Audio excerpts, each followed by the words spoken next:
By the way, I want to introduce my associate, Bonnie Buchanan, who is the Vice President of Marketing, who helped with the interviews. And Bonnie, who's been with Jefferson for how many years? 20?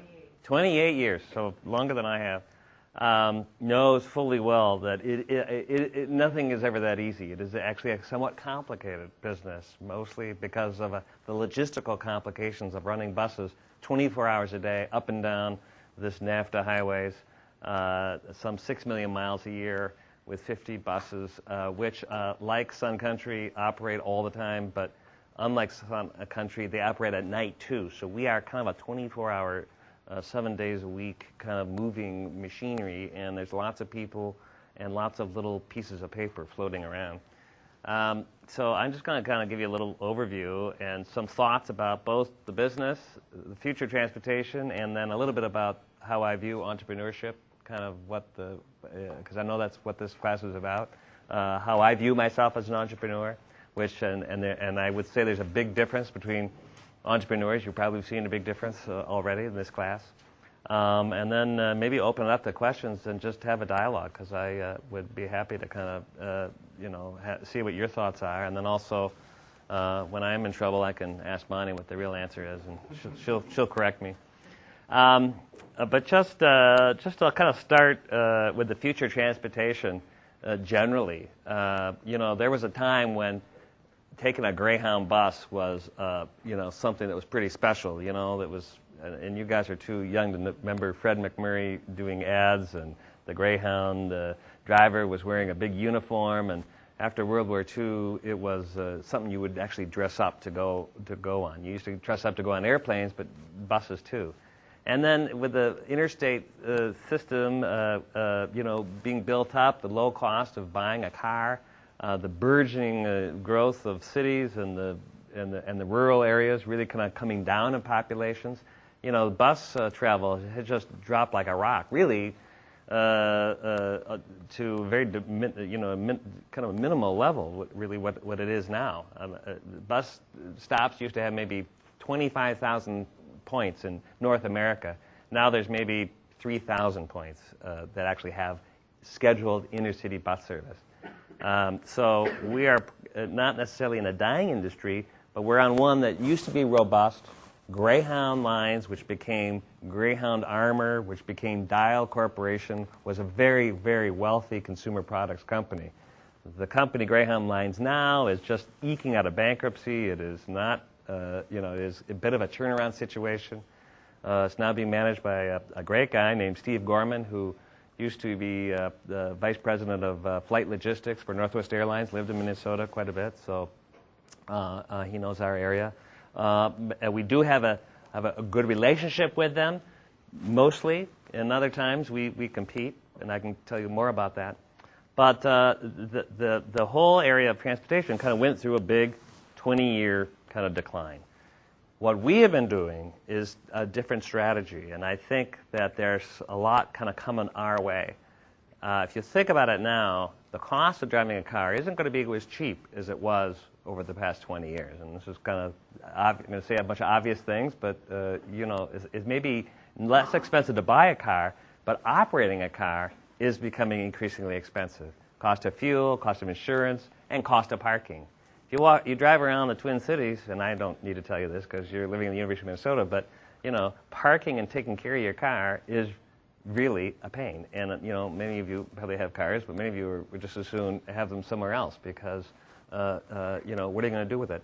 And so in areas all around the country of high density congestion, it's mitigated economically or by government fiat toward more high density forms of transportation, public transportation.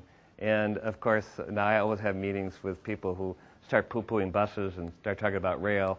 The answer is any kind of transportation system requires a lot of different modes, and buses is one of the most flexible and the most low-cost way of stitching together transportation systems. So the future of high-density transportation in general, and that means buses, is actually on the upswing. And we have had these increases in ridership, and now we think we're positioned in a way to kind of garner more of that, what we will see growth in our market over the next, particularly over the next 10 years. So, getting to really what Jefferson is doing specifically, we have had this idea of a turnaround, which is not as complicated. It's the Chapter 11, which is this company was over-leveraged, it overextended, it was 300 buses, it was in even more, maybe in 11 states, but it had huge charter and tour operations in places like Memphis and Mobile and Oklahoma and Texas.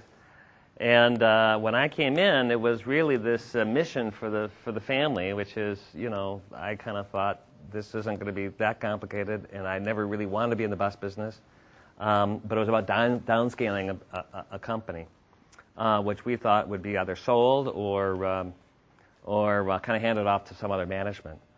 Well, changing a balance sheet, discharging debt, working out of tough kind of creditor relationships is one thing, but actually dealing with the people and working with the operations, that is much gnarlier and difficult and stressful and hard for me when I was, 30, 31 years old, and I was way kind of over my head. For 30, 31 years old, I was extremely, stressed. And so it was a really pivotal point in my life when I had to realize what is it that I want to do. And it wasn't until somebody said, Charlie, you're not married, you don't have a house, you don't have any kids, and you can always get a job, and you have nothing to lose. You have nothing to lose except to kind of, give it a shot. And that was a really important moment for me to kind of think about it as an opportunity rather than, despair, my family and my grandfather and our reputation and my, what will people think? Once it was on the front page of the Star Tribune that this, 80-year-old business was going down the tubes and it was in bankruptcy, then it's the most liberating thing in the world because it's like, A, I didn't create it, and B, now there's a bunch of people who want to kick you when you're down, but there's also a bunch of people who say, geez, maybe you need some help. And you find out who your friends are, and there's a lot of them, and you find out a bunch of people who don't care, and, who cares about them anyway? And it was a wonderful opportunity for, particularly internally, for employees to kind of get together and kind of have that trench mentality of we're going to pull this thing off. And so it was, unlike the stress was leading up to a bankruptcy, after that and doing the hard part, but the more tactical part was more inspiring and actually led to a time where we could reshape and reform a new company out of the bones of the old one. And we certainly had a lot of people who would shake their heads and say, you know what, companies come and go and bankruptcy, and it's not worth trying to save a business because that time has come and gone and the bus business is going away. But there were others who said, don't commit suicide out of a fear of death. Just give it a shot. And I think that the entrepreneurial juice is to kind of meet a challenge. And so certainly those were very exciting, very stressful, but kind of late night kind of times. And so when you think about an entrepreneurial arc of a career, there is that time when you have to, create a business. And this one had a lot of other baggage on it because it was family and it had a lot of messiness to it. But on the other hand, it was just as it was like starting a new business. In fact, the entity, which is Jefferson Partners LP, a limited partnership, was founded in 1992. It's actually, if you really kind of did the research, there is a new entity called Jefferson Partners LP. It didn't go back to 1919. Jefferson Alliance goes back to 1919, but the actual entity was brand new. So we had a new, fresh start on the assets of this kind of traditional business. So I think Jefferson now, flash forwarding where we are now, we are profitable for a number of reasons, part of which is we not only use our assets well, this kind of 24 hours a day buses, much newer, much more efficient. We reinvest all of our profits. I don't have a lot of family in the business. In fact, I don't have any family in the business. It's just me. And love my cousins and my father and my family, but, actually it's kind of nice because it became my deal. And there's no ill will, so I think that's one of the things that was great about the process, is ultimately it was a way for me to step forward and not have resentments. But now we are profitable, and we think there's greater opportunity. Part of the reason we're profitable is that we have a network. Northwest Airlines has a network. We have a network which, again, runs from that Winnipeg down to Texas, 6 million miles we operate every year. But we are fed not just by Greyhound, but by Amtrak and these other transit agencies which the group referred to. We get fed by the college connection, really key connections for Jefferson. When you think about how important that is, we're profitable, and we always deserve to be more profitable. But out of that existing 6 million miles that we operate, if we just add 2 passengers on average over a course of that year, that adds $1 million of profitability. So, when we add these little van connections, just adding 2 passengers a year on the base of some of the passengers we're carrying is really a tremendous opportunity. So we don't have to just extend into new routes and develop new products. We have the capacity, because our load factors, and this will be important for the hotel business, important for the airline business, our load factors are relatively small given the level of our profitability. We have roughly 50% occupancy. We have 50% load factors. Well, if we're able to be profitable, a respectable profitability with 50% of our buses on average, we have room to add 2 passengers. We have the room to add 25 passengers. So a lot of what we are doing is ways to feed more people into our system.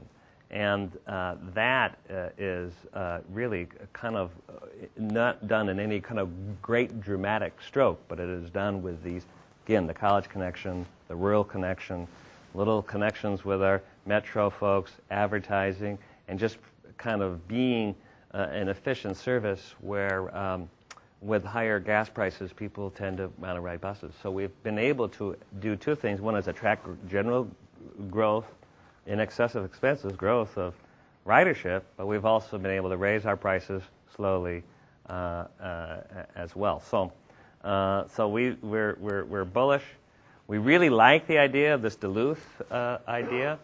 And the reason why we like this Duluth idea, and actually we learned a lot listening and working with the group, we think Sun Country and some of those airlines are actually great opportunities because they don't have connections to Duluth. We think that terminal is a much better place to bring a bus than it is at Lindbergh Terminal because of that connection. But when I talked to other people in the airline business, it really is about developing partnerships where they don't otherwise have the network. And so we think that might be an opportunity, and we're actually going to start it, sometime this winter, something a little bit expanding that Duluth service. The reason I focus on Duluth is Concord Trailways does have Portland to Logan at service, but they also have another company called Dartmouth Coaches. They go up to Hanover.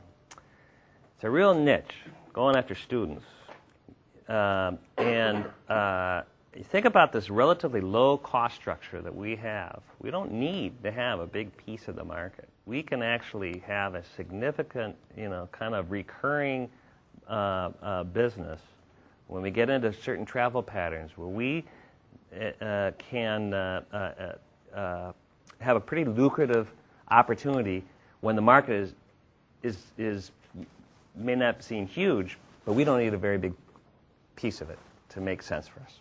So we do like the idea of Oklahoma City and Will Rogers Airport, and we do have a strong presence in Oklahoma, and we've looked, and we do provide a lot of service, particularly between Oklahoma City and Lawton, which is the home of Fort Sill, which is a huge Army base down there, and we do a lot in Christmas time when soldiers leave Fort Sill. Fort Sill is a huge training base. We provide a lot of what they call the exodus, when soldiers go back home for Christmas in a few weeks. But I really like the idea of recurring every day or every week kind of business, because our ridership, oddly enough, is very predictable. We know every kind of day people get on the bus all around all their agencies and all these stops. And if we can just kind of slowly and surely add to this kind of structure, it's not something you have to work on every day. The difference between scheduled service and being in the charter business, you got to sell that bus every day to a different group. And a lot of days you don't. That charter bus just sits there. It's a very expensive asset. Buses cost nearly $450,000, so they're not ones you want to have just sitting around. If you're on a regular schedule, 24 hours a day, that bus is being productive, and contributing to the company. So I'll just say a couple of more words on entrepreneurship and my view of it, and then we'll just maybe open up the questions and your comments. I had all that list of these organizations. I think a lot of people, from a business point of view, think of their business, and then they might do a little extracurricular activities in their family, and it's good to have a balanced life. But I actually gotten very involved in a lot of civic and regional and some national activity, and it has directly impacted kind of how I approach both Jefferson and my life. And in fact, it is kind of part of what I do. It's not like I do that on the side. It's very integrated. And I think entrepreneurship, I have a view as being not limited only to a business. I think it's involved in how one integrates a life and how you bring knowledge and relationships and skill sets from sector to sector. And you're in a great spot, because I remember I was part of a panel 2 weeks ago in this auditorium.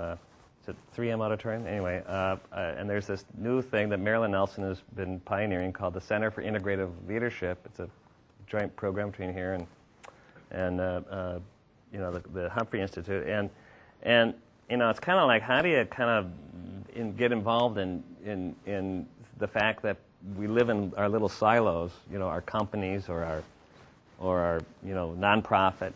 And the fact is, I think entrepreneurship is a big part. A big part of it is how do you break through these silos? How do you develop greater collaborations between organizations, between people? I mean, I think my job as a CEO is as much to break through silos within the company and to get different operations folks to work with the marketing folks, and Bonnie will laugh, or the finance people, and to make them effective as a team. And I think working as a business, we have developed that in our collaborations with rural nonprofit transits and urban transit systems, and highly subsidized railroads. And they have lived totally separately. And so we kind of are the only company in America who's actually saying, you know what, we actually serve the same passengers. Why can't we put them all on the same ticket? And how can we kind of put these systems together?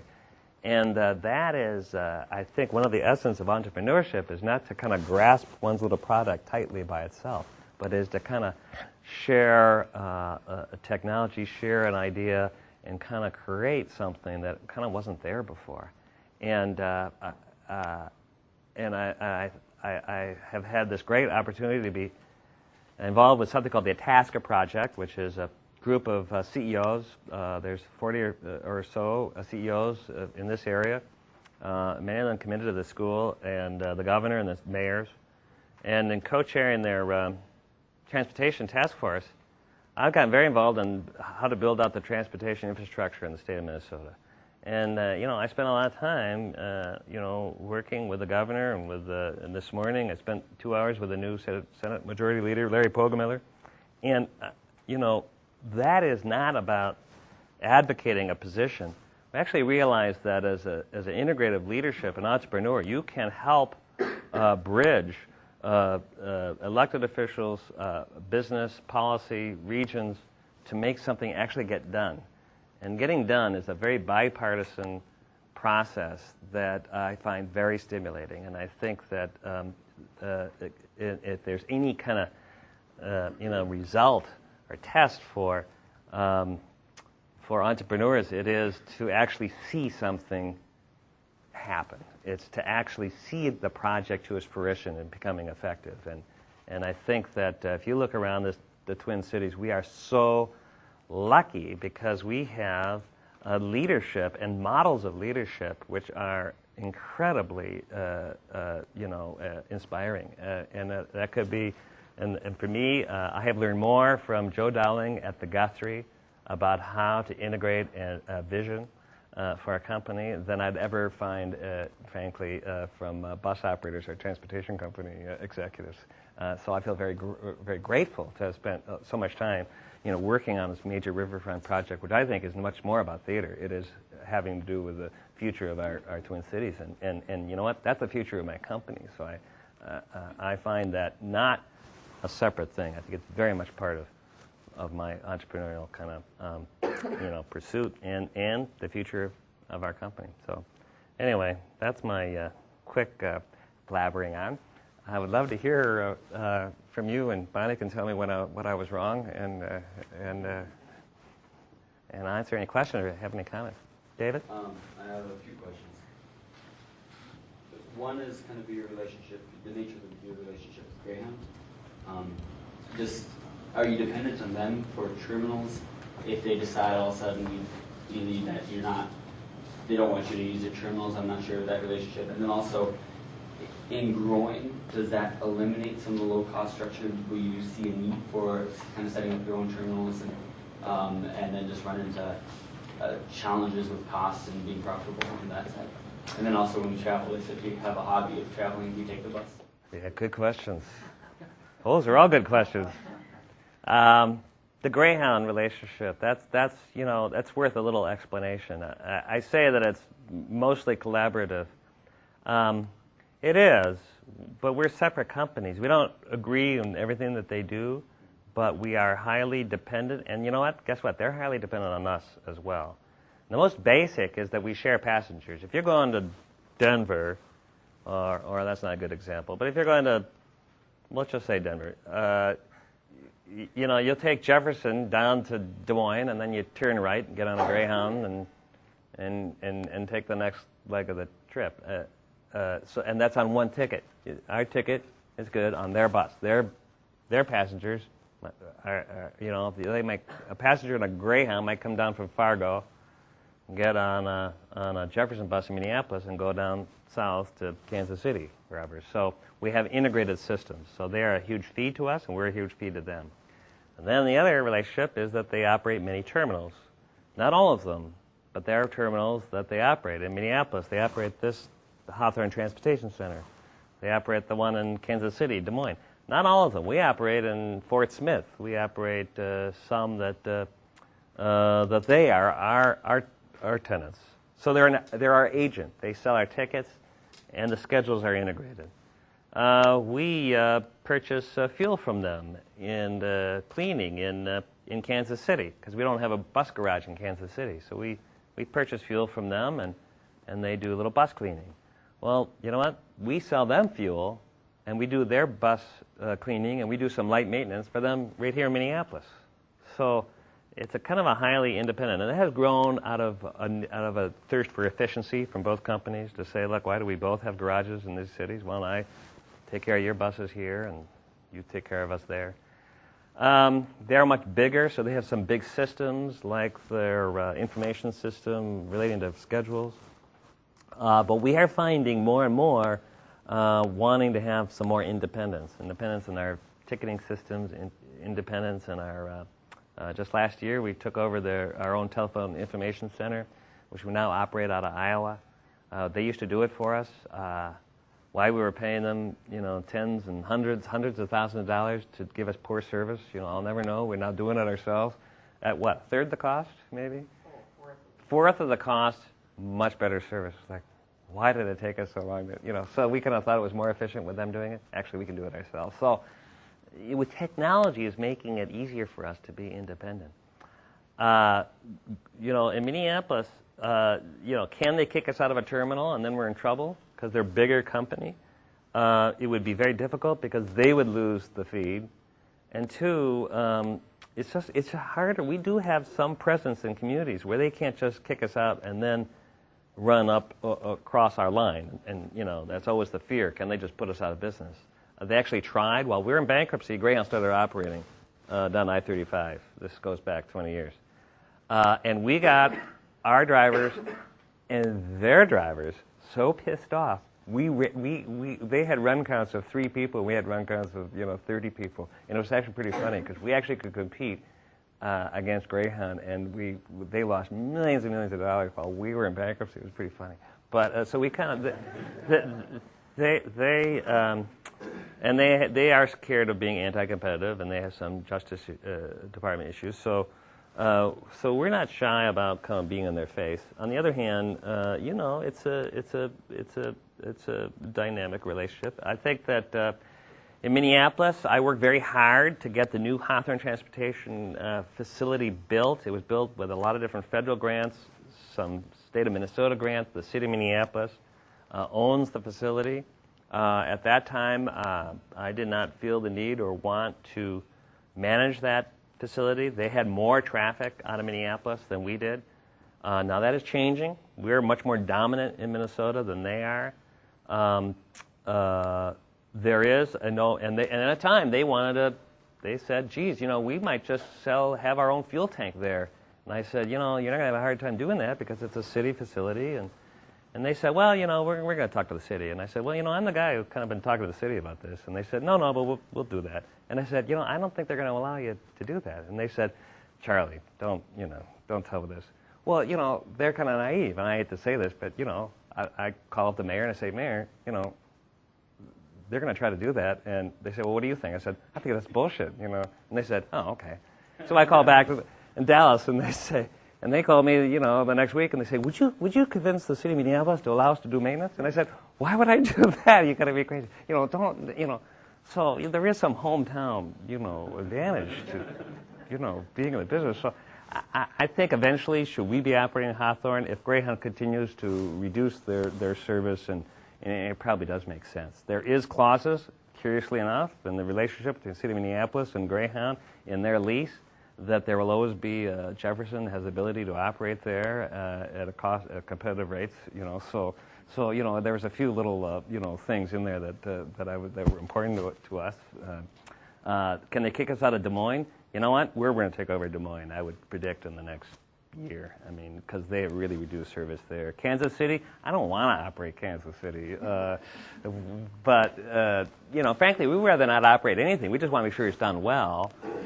We actually see a future in more internet tickets, and maybe the whole cost of major terminals is something which really shouldn't be these crummy Greyhound terminals on the crappy side of town. Why can't we upgrade our service and provide them in places which are easier for people to park their cars and take an express bus somewhere? And so we see the future of transportation not being the crappy little Greyhound depot on the edge of town anymore. That's just how it's going to migrate. The other question is, do I ride a bus? I don't ride my buses or our buses as much as they should.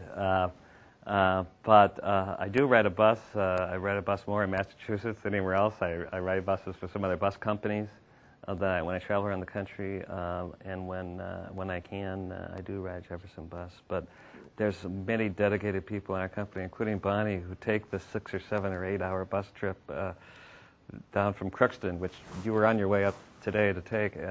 And God bless them. I just haven't done it recently, and I should, but I used to. Jana? Yes, I was curious. I was reading about how you and Greyhound compete for the Duluth Trip, going from the cities to Duluth, and that yours was a lot longer. Is it also cheaper? Why do people want to take the longer trip? What are the reasons that they still decided to travel with you guys? Bless them. I'm not quite sure. No, I think there's a couple of answers to that. One is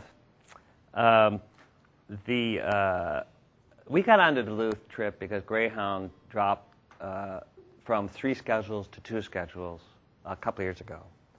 And the state of Minnesota was very concerned because a lot of the small towns between Duluth and Minneapolis were eliminated completely from bus service.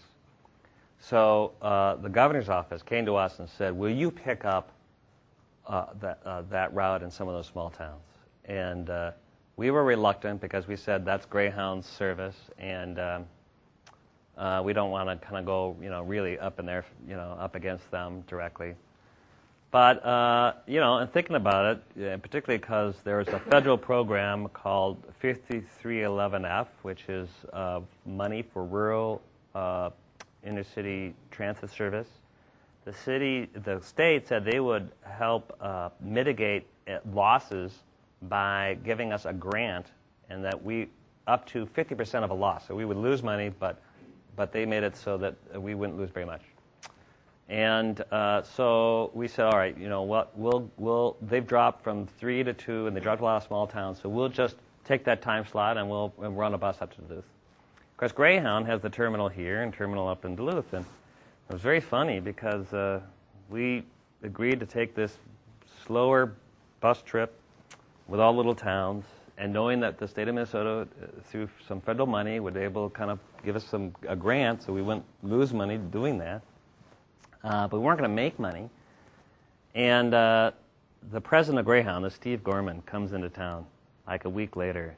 And they didn't give us our little agreements for going into the terminal in Duluth. And it wasn't showing up on any industry schedules. And we'd call Greyhound in Dallas, say, where's the schedule to Duluth? We're running Duluth. And they were saying, well, we're not, and it's a really kind of funny area. It's not like the Justice Department would be on them tomorrow, but they were kind of like not printing that. They kind of realized we were running right over their old line, and then it's not like they were like wanting us to take it. They kind of thought all the traffic from 3 trips would come down to their 2 trips. So Steve Gorman comes by, and he's on his way in from the airport, and he calls and he says, well, I'm in town. And I said, oh, great, well, we had dinner. So we ended up having dinner, and one of the things he talked about, he says, why are you going to Duluth? And I said, Steve, when the governor in your own hometown, why don't you go to Duluth? I said, you can't just say you can't. And he said, yeah, you're right. And I said, so we got to do it. And he said, all right. So the next day, all those schedules are in the national systems.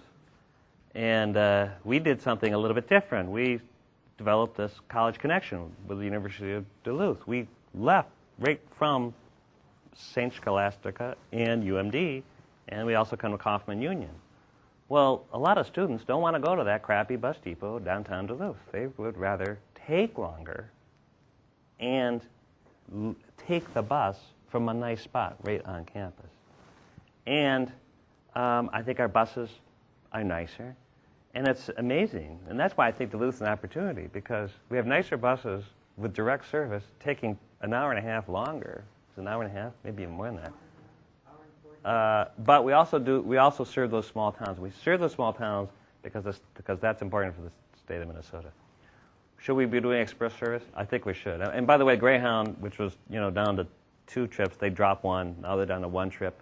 Their load counts are going to be 7 or 8 people. Ours are 30. So we think after the guy who really loves Duluth retires at the end of December in Dallas, and we love him, but we personally think we'll own Duluth soon enough, and then we'll expand our service. Ashley? You consider with the Mall of America, special trips, doing something since the Hawthorne terminals right there by where the new Twins Stadium is going to be, doing out-state or northern and southern kind of with the college connection only during the summers for Twins games. Yeah, as a matter of fact, absolutely. That Hawthorne Transportation Center is a perfect location for the Twinstown, and we think there's a greater opportunity with increased and more direct bus service, not only to provide kind of the day trip, but to provide packages where you can have a trip, a ball game, and a hotel night all in one ticket. So we think that location. We think obviously being out near the airport too is good too. Yeah, I think that's the ball game is the new park is a great location for us, and we like being near a center of a hub, but we don't think the Hawthorne is the only spot to be. Do you folks do the trips to casinos with the elderly folks? Is that something? Because that is actually like a highly populated bus trip. Like very frequently, at least where I'm from northern Minnesota, so we've got all the Fortune Days and the Blackberries and that wonderful stuff. Yeah. You know, there are a lot of bus companies that do that. We've done it. We used to do it for years. We still have a charter business, and but the casino business is it's complicated because it's dominated by kind of more entrepreneurial tour operators who organize groups. I mean, you'll see the Voight bus going to Mystic Casino kind of marching around town on its way out, and that's kind of subsidized. The casinos subsidize these bus trips. But for us to run a bus for $300 a day, it's very competitive. They don't want to pay much for a bus. For $300 a day, going up to the casino and back isn't very much of an opportunity for us. So the charter business is very competitive, and they have very, very low margins. And so that's why we have actually scaled back our charter business. And casino runs are kind of in that charter category. They don't go every day. They go kind of sporadically. But the Voight shuttle to Mystic Lake, that's a scheduled fixed route business. That might be different. We had that once with Treasure Island. Dealing with when you're directly contracting with the tribes, it's very political. So it's not one we really focused on. Maybe over here. In that first year, when you came back to kind of start the business back up, how did you sustain yourself financially? Did you just work off of saved capital, or what kind of resources did you use? Well, I didn't have a very big. No, I didn't have a lot of savings, but I didn't have a very big overhead. I had a salary. It was I came back, and it was and then it was immediately cut in half. But that was the time, and compared to what I was on Wall Street, it was substantially less. But it was tough because I grew up. My family were fairly wealthy. We had a pretty good lifestyle. Went to good colleges, and that was one of the scary things. It was like, well, God, we're broke, And it was hard, really, for my father and my parents. And what's really hard is to, you have a father who I really admire very much. Who I actually had to kind of go off with attorneys, everybody else had to kind of go into the go home one night with my mom and dad and say, well, here's kind of the stuff that's got to happen, and oh, by the way, Dad, you no longer work at Jefferson, you can't draw a salary, you have to leave completely, so I didn't exactly fire my dad, but sounds kind of like that, doesn't it? But it was inevitable. It was kind of like, we're in real slash and burn, and he had some guarantees that with some banks that I was going to have to negotiate, and so I had to distance him, which I did, and he was protected. My parents had some other assets, so they were going to be okay, but I didn't have any insurance. But on the other hand, I was 31, and what the hell? So but I was living on what I was making. I wasn't. I had enough for food and travel.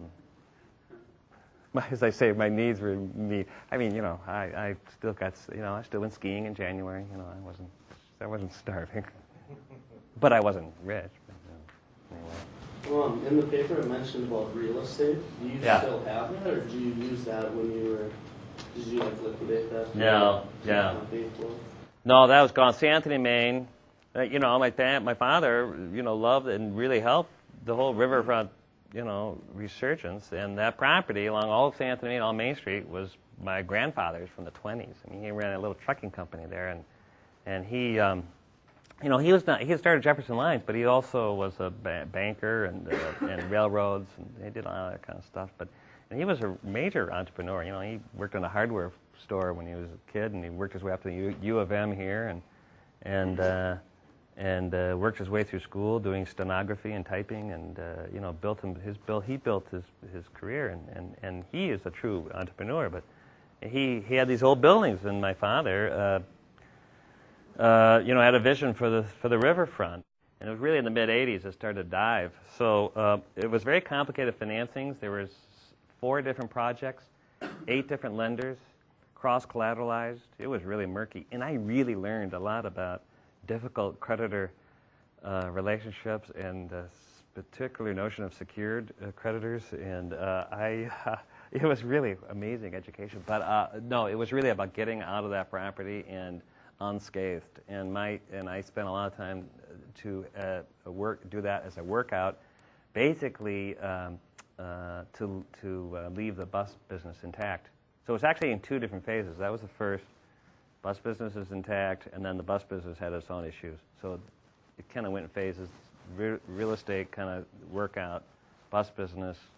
That was a workout because I had to go into the management. I mean, the management was not my father at that time. It was somebody else, and I ended up going into the management of the business, which was the whole kind of other step. And that's when we went to Chapter 11 because some of the other family and some of the attorneys said this business now it's time for Chapter 7. So that was the conversation. It was around over at Leonard Street and Diner. It was time for Chapter 7, and there was 11 people in the room, and there was the vote. We went around, said let's decide whether Chapter 7 or Chapter 11, and the vote was 11-2 for Chapter 7.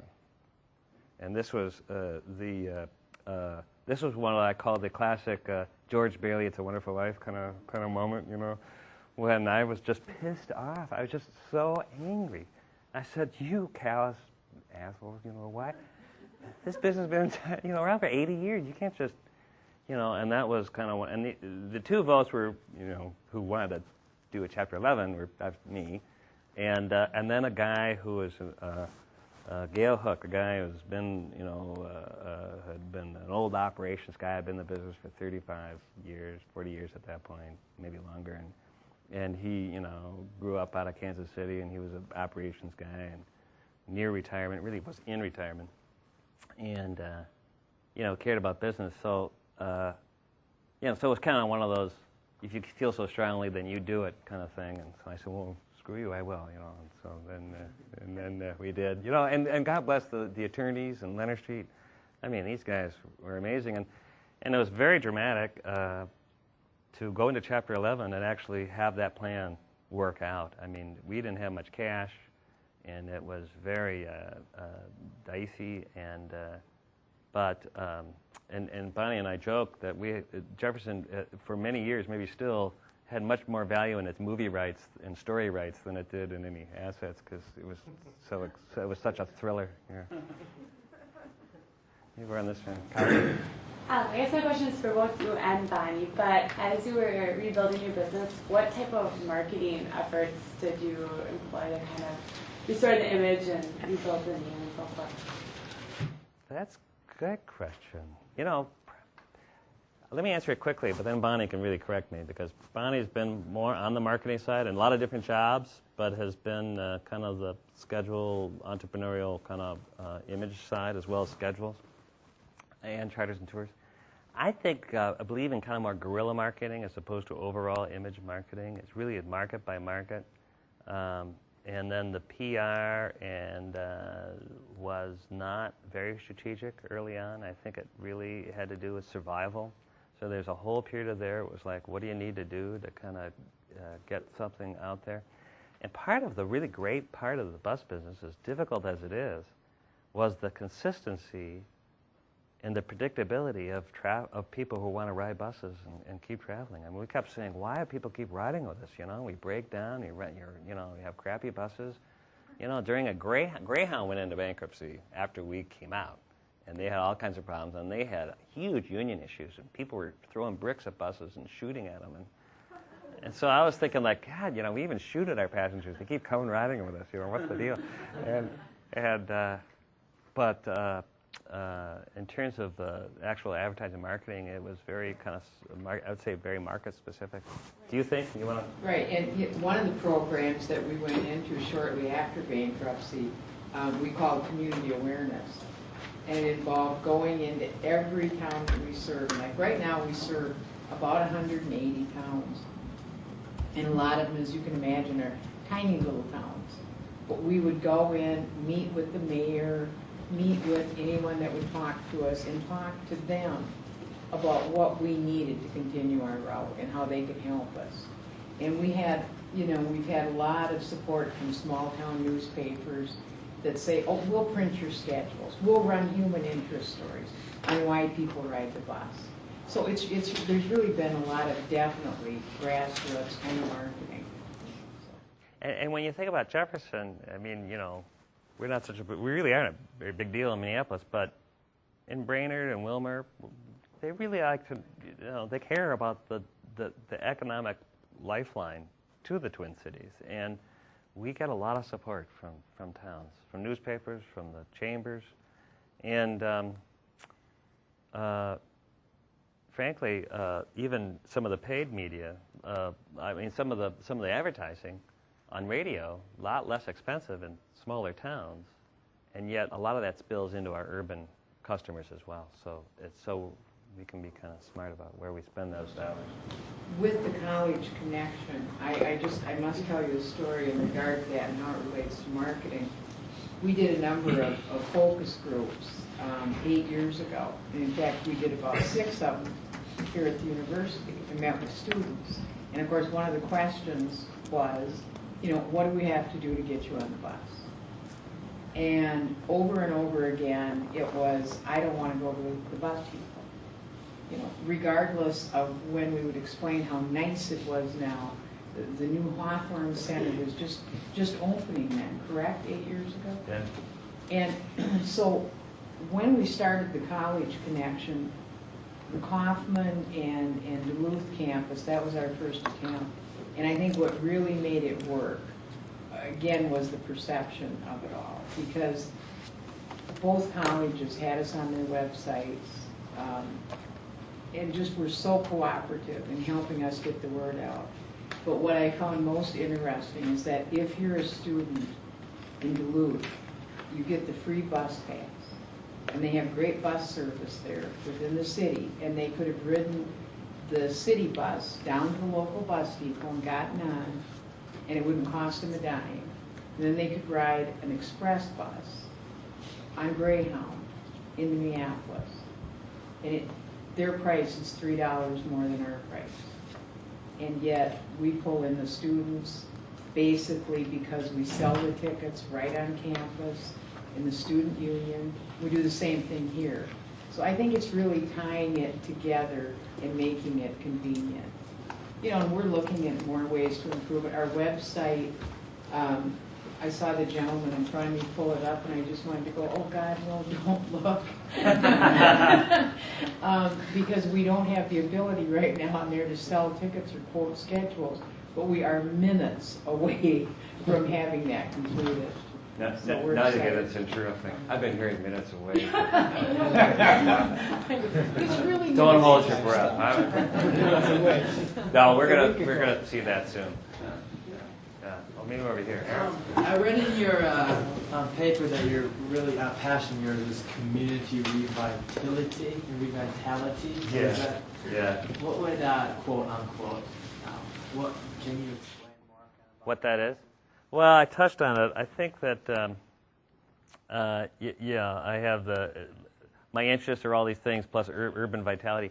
I wrote a thesis in college, and it was about studying Frederick Law Olmsted during the turn of the century, the last century, 19th to 20th, about how building city parks around America was not just a way to provide nice recreation. It was really a significant movement on the part of a lot of urban planners to somehow civilize or humanize these large industrial, kind of anonymous, isolating, kind of tough places to be, cities.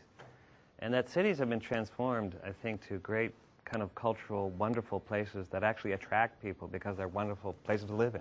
I think that is part of what St. Anthony, Maine was about, and that's part of what I truly kind of believe is one of my things. And so when it's nice being in the bus business because you're really about connecting communities, but I was engaged and was fortunate to be a chair of the Guthrie Theater Board of Directors at a time when it was very uncertain whether we were going to be doing this project on the riverfront.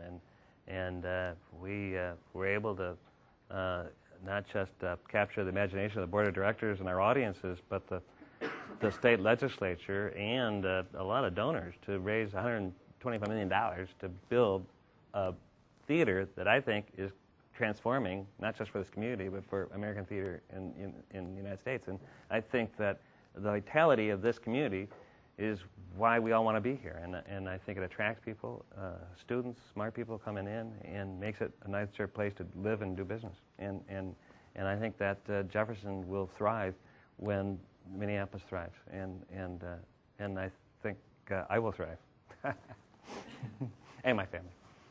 Yeah. Yeah, this is a long-term question of the business. Kind of tying into that, I always heard, Amtrak knew they were in the business of transportation. They would have never had such a decline. Right. Can you kind of answer that question? Because I can't see 30 years out. But where do you see the industry, or the bus industry in general? Because gas prices go up and down, it dramatically affects your industry. But right. What are the long-term goals, plans? That's a great question about what business are you really in. That's something you ought to always ask. Fred Smith, founder of Federal Express, was a bus guy. He actually worked summers loading packages, and his family owned Dixie Greyhound. Greyhound used to be about 8 different companies, and Dixie Greyhound was a family business that the Smiths owned down in the southwestern part of the United States. And he had this notion that, they're really in the package business. Well, nobody at Greyhound really wanted to talk to him, because Package Express, when I came into the business, Package Express was 25% of our revenue. Now it's 3%. And we're actually finding packages on same-day deliveries, and that's a whole other story, an opportunity that we can do and we are doing. But Fred Smith went out and created his whole business on overnight delivery. It's an amazing story. He's a bus guy. What business is Greyhound in back then? It was kind of taking people from here to there, but they didn't really know that package delivery was something that was a huge part of their business, and they owned it, and they could have done it, but they kept thinking they're in the bus business. Our business is about buses.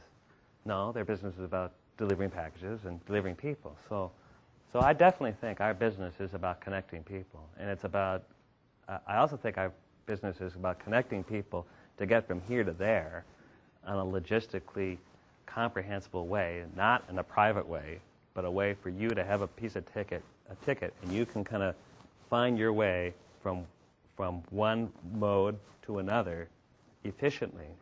And so does that mean that we're in the logistics business? Like a lot of freight businesses don't have trucks. They kind of find ways to get packages through. Yes, in a way, I think that there would be a bus component, but I am very interested in how Jefferson and the skill sets and the things that we're doing is about connecting dots between different ways of public modes of transportation. So if I go to Cape Cod in the summer, and I go back and forth there a lot, and I take, because I know how to do it, a plane. I take a light rail train to the airport from my office. I take a plane to Boston. I know that I could take the little shuttle bus over to the water taxi because it's Friday at 5 o'clock and it's incredibly crowded. But I'll just get to the other side of Logan. I take a water taxi across the harbor to the fast ferry that's going to Provincetown. I've missed all the traffic going down to the Cape. My family meets there because we had dinner. It's a half an hour from my house. And I did that because I kind of know. Nobody else would know. Why can't that just be in one ticket? I want to get from Hawthorne on Hiawatha on 26th to this restaurant in Provincetown, and I want to do it by 8 o'clock tonight. It's impossible, but there's no way that it's on the internet. Why don't we have MapQuest for public transit?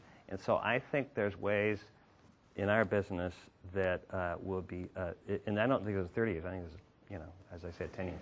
Is that exactly what you said earlier, develop partnerships where there's no network? Is that anything you guys are doing right now, or is that still just ideas on the board? We're doing it very basically, and frankly, we speak at conferences. Both Bonnie and I go around to the country because we are now known through the Office of the Secretary of Department of Transportation and transportation planners know that we're doing these things that they all want to point to. And so we've garnered more national interest. So we speak, we do PowerPoints, and we talk about connecting the dots and what we've been doing in Fort Dodge, Iowa for 20 years, and we're now doing in Aberdeen, and we've had public radio do national pieces on our putting together public transportation systems over long hauls. And this isn't about the airlines. This is about specific little points to specific points. And so it's been very gratifying because it feeds passengers into us. If you think about what a difference that makes. But where I think the world will go will be much more that way. So it'll be far more convenient. And by the way, you might have a car and it's great to drive to the airport. Do you really want to pay $30 a day and go through the congestion to park at the airport? In 5 years, you're not going to want to do that. And so, so I think high-density transportation is going to be kind of our future. So, Charles, so if I want to go to Venice, and I've done this before, you go on northwestairlines.com. Yeah.